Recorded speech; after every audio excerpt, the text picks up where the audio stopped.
All right, so trying to do some questions. Had you guys send in some questions? We got one from a guy named Travis Dorn. He said, "I'd like to see a video about how you select baits and presentations, like your entire spread, and then what your thought process is and the spread dynamic, early morning, afternoon, evening, mid-morning, all of those things. Obviously, lures and presentations aren't." Going to be the same throughout the year kind of deal. So I'll give you kind of like a salmon thing. So I feel like once the salmon show up, I want to see a thermocline. If I'm seeing that in Ludington, it's generally in July, you're going to see maybe, say you have 70-degree water on the surface or 65 degrees on the surface, and down 50, you have 50-degree water. So that's where your thermocline's at. So we're going to focus around that. Now, it all depends. I mean, there's so many variables. Like, there's no general answer, I don't feel like, to this question. It's going to change throughout the year. It's going to change with water temperature. It's going to change with water clarity. Colors are going to change. Colder water for salmon, I like blues, oranges, reds. In warmer water, salmon that are actively feeding, I like blacks. I like broad white glow spoons, bright glow spoons. I love plugs. I like to use plugs anytime the water warms up and you have salmon around. Plugs aren't specifically just for one time of the year. I think anytime that you have a concentration of salmon, plugs will work for you. We've been running plugs this year since early July. So off and on, just depends. When the water's right, we run the plugs. When the water's warm, fish are concentrated a little bit, we're running the plugs. So here's kind of my general thought in the morning. We'll just say that we're going to run a 12 rod spread. Now, obviously, some boats you can't run 12 rods, so then just subtract some of the rods. But 12 rods is pretty normal, I think, for most people. So I always either on my deepest rigger. So if you don't have a shoot rigger, it could be your out down, or it could be on a low diver. I'm always going to have a big paddle, 11-inch rotator of some sort. I want the flash. I want them to bring the fish in. That's going to generally always be my deepest for two reasons. One, I think it helps draw fish from below and above into your spread. Two, if it's the deepest rod, everything else is above it, and you'll be less likely to get tangles when you're turning. If you have this at 50 feet and your divers, you start turning sharp, you're going to have tangles. So I like this to be my deepest. I generally run a Dreamweaver 11-inch with a Pickle Sunshine. It's almost standard. I think I vary the length of the fly. It can be anywhere from 40 inches to 72 inches. It just depends. The longer the fly, the less action you're going to have. The shorter the fly, the more action in the fly you're going to have. So that's where we're at. I generally run a 35 to 50 foot lead off the downrigger, or if I'm on a low diver, I'm going to have a 22 to 24 foot lead on my diver. It's just how I do it. I know there's lots of different ways. It works for me. I catch more fish with longer leads. Then we go to the divers. Now, let's just say specifically that there are a lot of salmon around. So, and the thermal is going to be 60 to 80 feet down.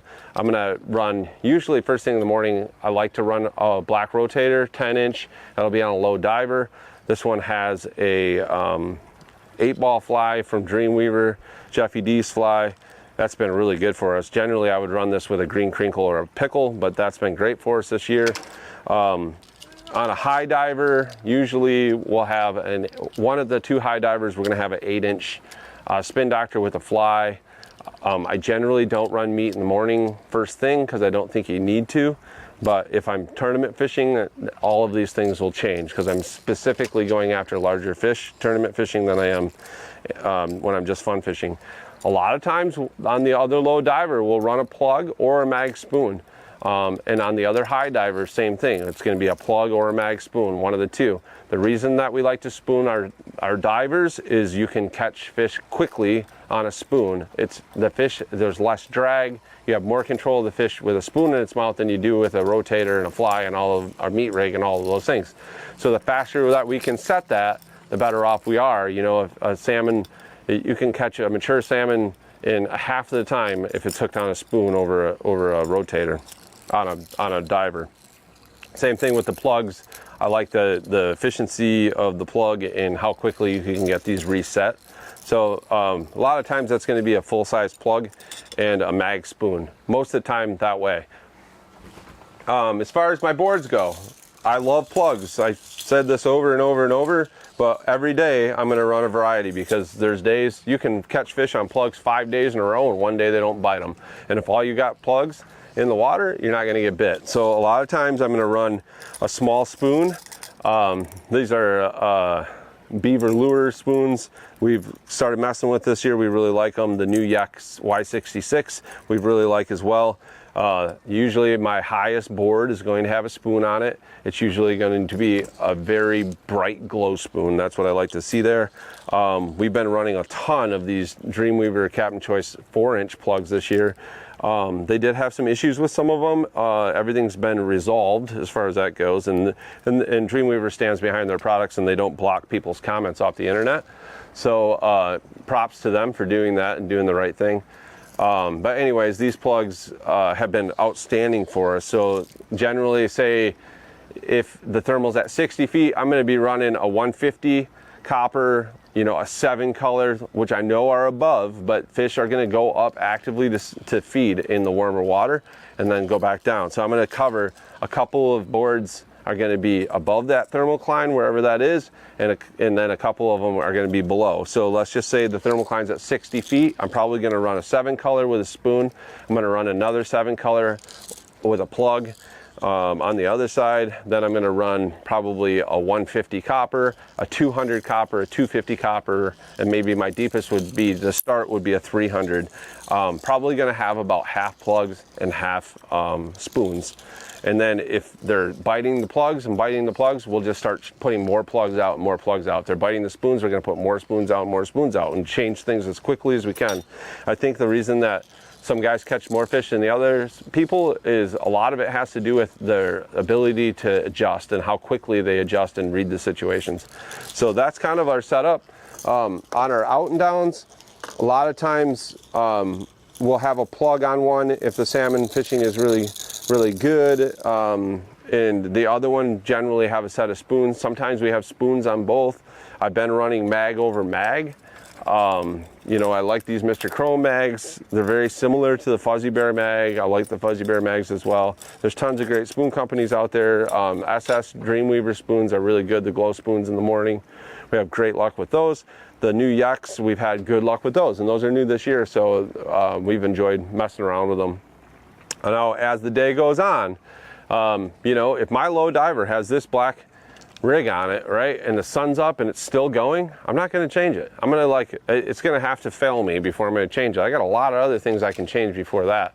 So, but when I am changing up, a lot of times we're going to meat, or we're going to chrome or UV. A lot of Mirage style meat rigs I like. This is a new meat rig called the A-Bomb from Dreamweaver on a Chin Music. That thing's been great for us this year, and we're gonna mix. We're gonna put some 8-inch spinnies. We're gonna put some 10-inch spin doctors. You might run some flip fins or a different type of fin paddle if you like. But we're gonna do a mixture of flies and a mixture of meat rigs. We're gonna let the fish tell us what they want every day. So we just, you know, we follow what the fish are telling us. If they're biting flies, I'm not gonna just dump a bunch of meat rigs out. If they're biting meat rigs, I'm not probably gonna put a bunch of flies out. I just kind of match the hatch and try to keep that going. As far as our plugs go, there's a couple variables that I think fall into place. One is there cohos and steelhead around? If that is the case, then I will leave out white spoons.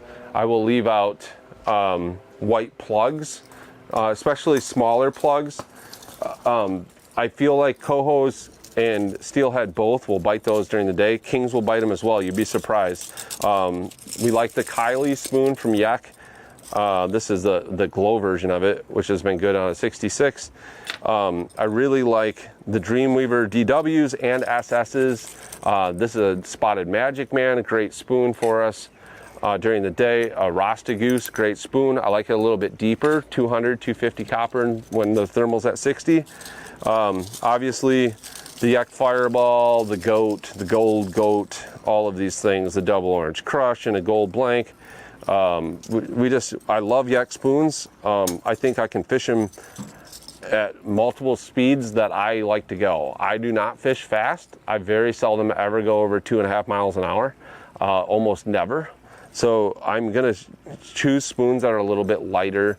I'm gonna choose spoons with a smaller profile, or mag spoons, lighter mag spoons. Fuzzy Bears, Mr. Chromes, love them. These Beaver lures are proving themselves to me this year. The Yaks, I love the 55. I just don't think you can beat this. This is a great spoon. They do have a small hook. It's a light spoon. You can put a heavy hook on a light spoon, but it's going to change the way the spoon works. If you are having problems where the spoon is like, if the hook is failing on the spoon, it's loosen your drag. You have a small hook on a light spoon with a light hook. You can't have 30 pounds of drag pressure. It's going to fail. It doesn't matter who it is. And then, we love the Chili Willies. This is an old spoon. It's been around forever. I think it started out as a Silver Streak, and we have great success with this. Cohos love this spoon. Kings love this spoon. I generally don't start with it in the morning, first thing, but it goes out pretty soon. Normally, it always has a chance on a rigger. But you know, long lines, the higher lines, we might even ditch. If the 5 colors going, if the 7 colors going, we'll keep it out. But a lot of times we'll, you know, put a different spoon on there, a light yak or something like that. A lot of times after the morning bite, I'm speeding up a little bit. So I might downsize. I might go from 11-inch paddle to an 8-inch paddle on my chute. I might go from, 10-inch spin doctors to 8-inch spin doctors, or to flip fins or whatever it would be. But we're really following the fish and following what they're telling us. You know, if I have a mixture of colors and spoons out and they're biting green, I'm going to put more green out. If they're biting blue that day, I'm going to put more blue out. If I had to say, you know, what's my go-to, there's too many variables. I don't know that you can make one broad statement. If the wind blows out of the north for 2 days, everything in Ludington changes. The water gets cold. If it blows out of the east, everything changes. It gets cold.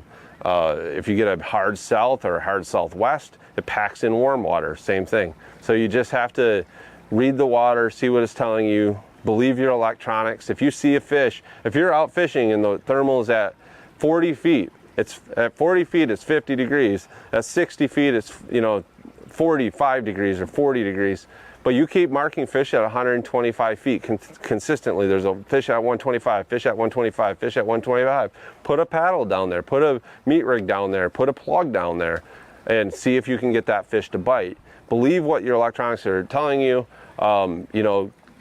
If you use a fish hawk or smart troll or whatever type of device, believe what it's telling you. If you see the water, the thermal start to rise or fall, pay attention to that. Are the fish in the warm side of that where the thermal is, or are they on the cold side? If you get north of where the thermal starts to rise up to 40 feet now and you're not getting bit, I would turn around and go back through the other water.